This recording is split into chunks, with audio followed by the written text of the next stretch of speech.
छत्तीसगढ़ में कोरोना का कहर बढ़ता जा रहा है और उसके साथ ही बढ़ रही है कोरोना पर सियासत। रिकवरी रेट और कम टेस्टिंग को लेकर विपक्ष सदन के बाहर और सदन के अंदर सरकार को घेर रहा है। विपक्ष के हमलों का सरकार जवाब भी दे रही है, यानी महामारी पर सियासी मॉडल तो सामने आ रहा है, लेकिन एक सवाल अपनी जगह बना हुआ है कि आखिर कोरोना पर काबू कैसे होगा। इस पर एक खास रिपोर्ट देखिए, उसके बाद खास मेहमानों के साथ चर्चा करेंगे।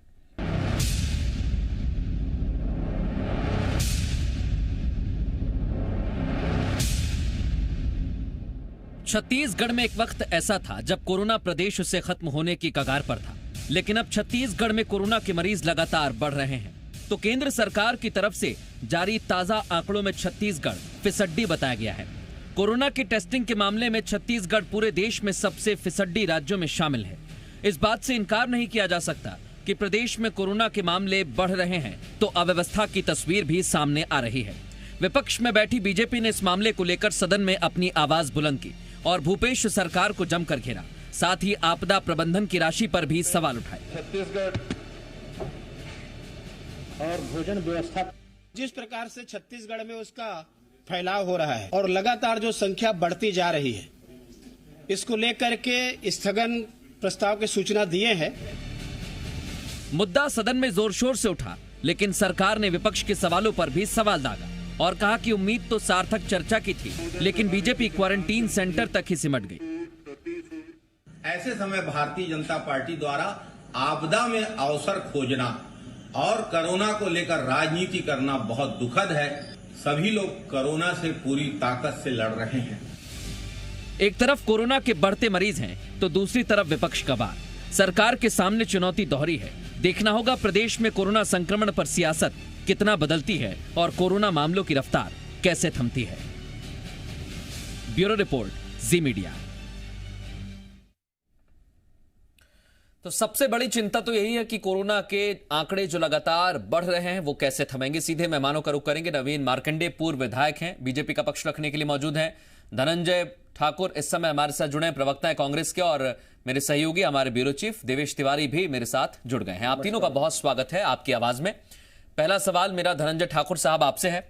सदन के अंदर हो बाहर हो, सबसे बड़ा सवाल यही पूछा जा रहा है कि कोरोना पर आप लगाम कैसे लगाएंगे, कोरोना की रफ्तार कैसे थमेगी। सरकार जो आंकड़े केंद्र सरकार ने जारी किए उसके हिसाब से तो फिसड्डी है।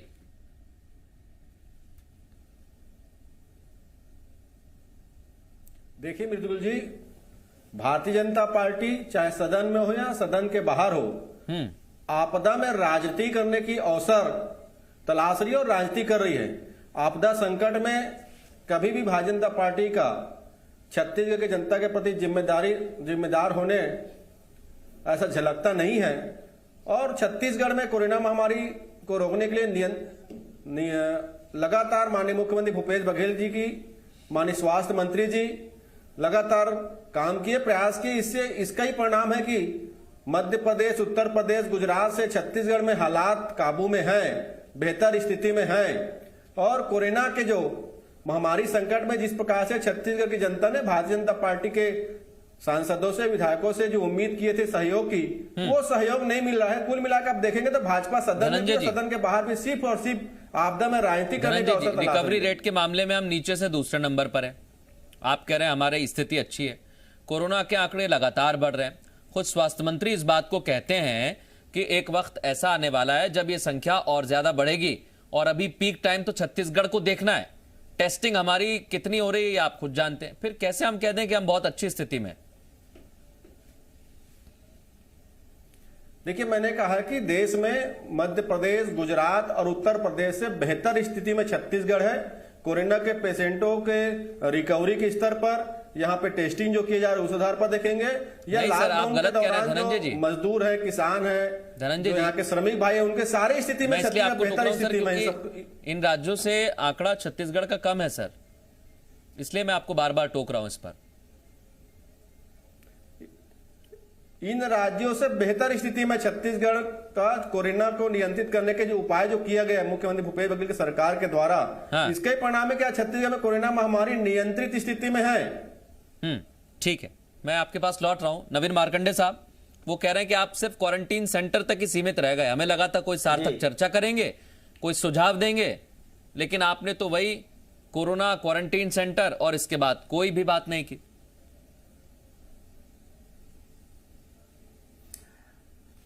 देखिए मृदुल जी, हमने सब प्रकार के बात किए हैं। दूसरी चीजें है जो मैं बता रहा हूं, देखिए हाँ, कांग्रेस कह रही कि विपक्ष राजनीति कर रहा है, हम राजनीति नहीं कर रहे हैं। हम तो आपको वो चीजें बता रहे हैं जो आपने गलतियां किए हैं।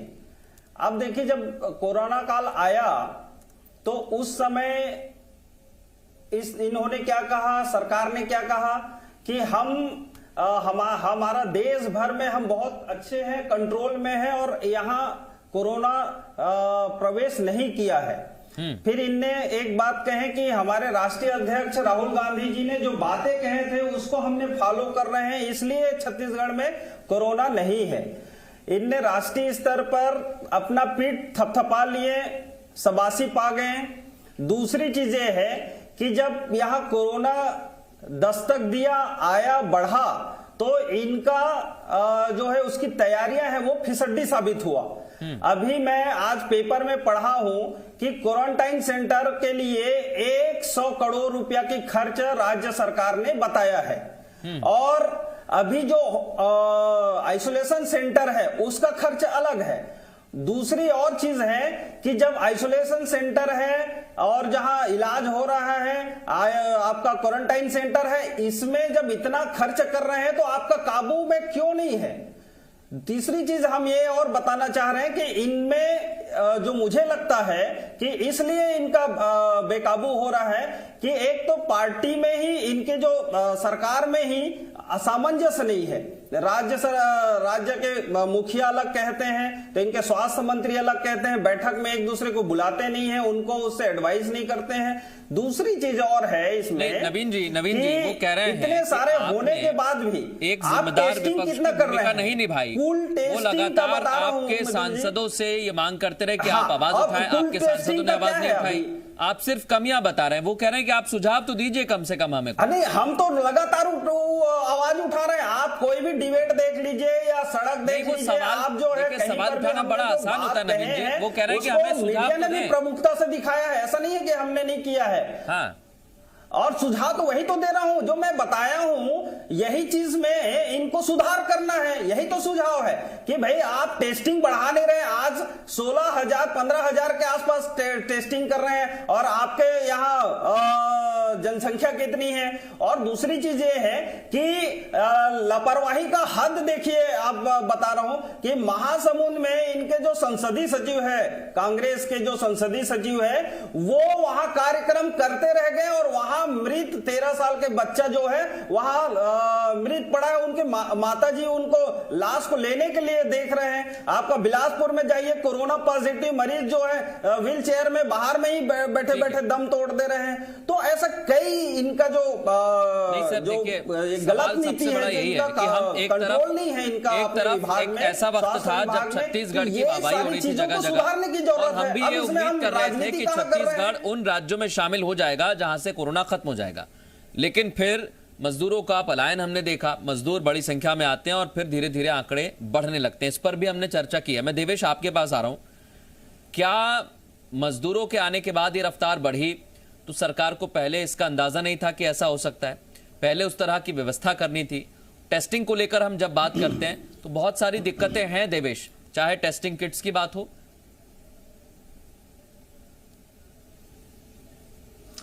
देखिए मृदुल, ये कह देना कि सरकार ने कुछ नहीं किया वो भी गलत होगा, और ये कह देना कि व्यवस्था अभी पूरी तरह से ठीक है यह भी गलत होगा। क्योंकि 2 फरवरी को जैसे ही संकेत मिले थे कि चाइना में कोरोना महामारी है, बाकी देशों में फैलने की संभावना है, तब छत्तीसगढ़ सरकार ने रैपिड एक्शन टीम का गठन कर दिया था, यानी कि जो तैयारी करने के लिहाज से रणनीति बना सके। छत्तीसगढ़ में पहला केस जो है मार्च के महीने में आया था। उस दौरान एक केस जो है लंदन से लौटने वाली एक युवती थी, उसके भीतर कोविड केस आया। मई महीने तक हमारी स्थिति लगभग ठीक होने की स्थिति में थी, केवल 3 पॉजिटिव मरीज बचे थे। बाद में 7 लाख प्रवासी मजदूर अलग अलग राज्यों से आए। उसके बाद छत्तीसगढ़ में केसेस की संख्या बढ़ गई। क्वारंटीन सेंटर कोई प्री प्रायोजित क्वारंटीन सेंटर तो थे नहीं, जो स्कूल थे अलग अलग गांव में, उन्हीं स्कूलों को क्वारंटीन सेंटर बनाया गया। बहुत लोग वहां से कूद के भागने में कामयाब रहे। कुछ लोगों ने अपने घर की परेशानी की वजह से वहां पर फांसी लगा ली, किसी की सांप काटने से मौत हो गई। तो इस तरह की व्यवस्थाएं भी देखने को मिली। उसके बाद का जो दौर था, जब मजदूर अपने अपने घरों में पहुंच गए, उसके बाद कुछ लोगों में सिम्टम नजर आए और वहां से कम्युनिटी स्प्रेडिंग का सिलसिला शुरू हुआ।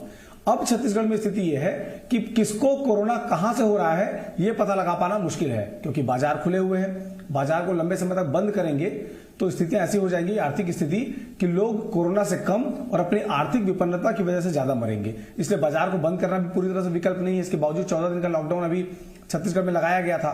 तो स्थितियां, अब जो सरकार को जरूरत है कि जिन अस्पतालों को आपने चिन्हांकित किया इलाज के लिए, वहां पर बेहतर प्रबंधन करिए, क्योंकि छत्तीसगढ़ में यह सच्चाई है कि हर मरीज यह चाहता है कि उसकी भर्ती एम्स में हो जाए। एम्स में क्वालिटी का खाना मिल रहा है लोगों को, एम्स में लोगों के ऑक्सीजन लेवल नापा जा रहा है, एक बेल बजाइए डॉक्टर उपलब्ध हो जाते हैं। उसी अनुपात में अगर आप पुराने सरकारी अस्पताल, यानी कि अंबेडकर की मैं बात कर रहा हूं, और जिन अस्पतालों को चिन्हांकित किया गया है वहां पर उतनी बेहतर सुविधा नहीं है। वहां भी डॉक्टर्स हैं, वो भी कोरोना वॉरियर्स हैं, लड़ रहे हैं। हो सकता है कि उनकी तादाद कम हो डॉक्टरों की, इसलिए वो उस तरह की सुविधा नहीं दे पा रहे हैं जैसी सुविधा एम्स दे रहा है। तो इस समय सबसे ज्यादा जरूरत चर्चा की इस बात के लिए है कि बाकी जगहों पर जो आपने आइसोलेशन सेंटर बनाए हैं या आपने अस्पताल बनाए हैं, क्योंकि 108 करोड़ का आंकड़ा आपने दिया है, अस्पतालों को लेकर भी हमने एक दिन खर्च हो चर्चा चुके की हैं। थी। जब प्राइवेट अस्पतालों को ये इजाजत दी गई थी कि आप भी इलाज कर सकते हैं, उस दौरान स्वास्थ्य मंत्री की एक बाइट हमारे पास आई थी और उसमें वो कहते हैं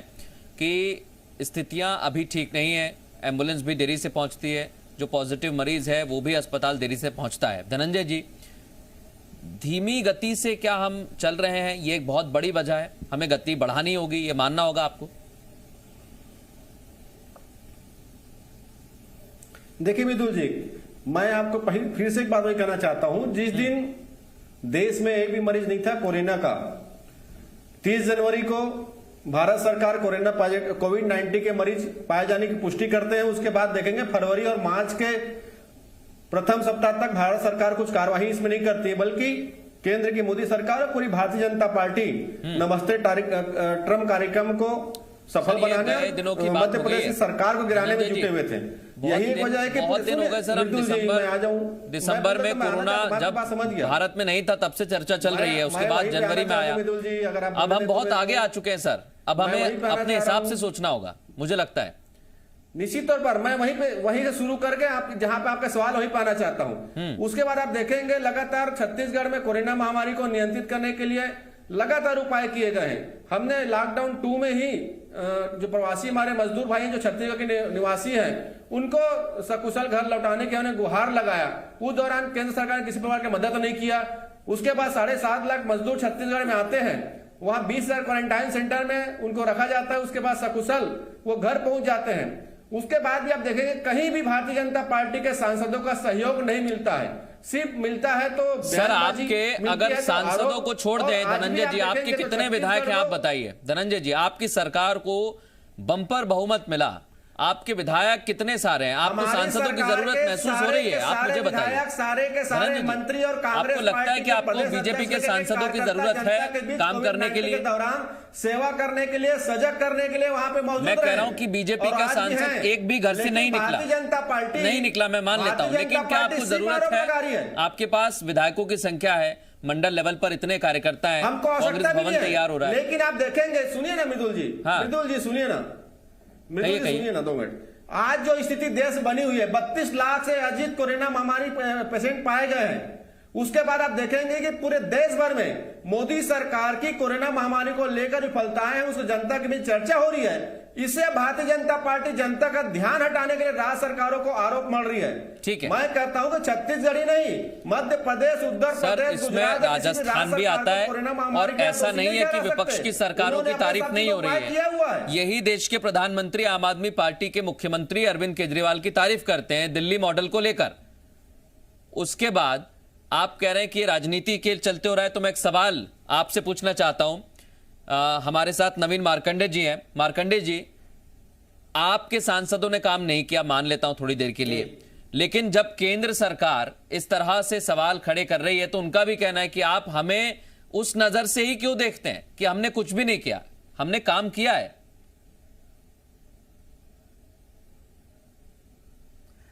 देखिए मृदुल जी, ये जो प्रश्न इसलिए खड़ा हो रहा है कि काम तो सरकार मिलकर करती है। व्यवस्था अगर केंद्र सरकार ने, जैसा भी बताया कि देवेश जी ने, कि एम्स की किस तरह से व्यवस्था है, तो वो केंद्र सरकार की व्यवस्था है और उसमें तो कोई मंत्री आ नहीं रहे हैं वहां देखने के लिए और समीक्षा करने के लिए। लेकिन उसके बावजूद भी मॉनिटरिंग इतनी अच्छी है, कमिटमेंट इतनी अच्छी है और बाउंडेशन इतनी अच्छी है कि वहां बेहतर इलाज हो रहा है। वहीं यहाँ छत्तीसगढ़ में, यहाँ राजधानी पर मुखिया बैठे हुए, इनके पूरा 13 जो टीम, क्रिकेट टीम जो उस समय बता रहे थे कि हम कोरोना को लड़ रहे हैं हमारे, तो वो टीम यहाँ पूरी बैठी हुई। उसके बावजूद जो है, इसमें दिक्कतें ये है कि इनके जो टीम है वो एक छोटा सवाल और नाच गाना कर रहे हैं। भाई जब कोरोना का काल है और आपका जो आपके जो नवीन मार्कंडे के मन में छत्तीसगढ़ की संस्कृति का जो विरोध है आ गया कोरोना के बहाना, क्योंकि मुख्यमंत्री निवास में तीजा पोरा हुआ, उसे भारतीय जनता पार्टी को पेट में दर्द हुआ। अब मुख्य मुद्दा यही है, कोरोना तो बहाना है। इनको छत्तीसगढ़ के तीज त्योहार, परंपरा, संस्कृति का जो इनके मन में विरोध है उसको सामने लेके आना था, वो चीज आ गया यहाँ पे। मृदुल जी देखिए, जब काम नहीं करना है तो अपना मुंह ऐसे ही छुपाते हैं। ऐसे नहीं छुपाते। मेरा मानना है कि आप लड़िए मत, कोशिश करिए कि कोरोना के जो आंकड़े बढ़ते जा रहे हैं वो थमे। आप तीनों का बहुत शुक्रिया हमसे चर्चा करने के लिए।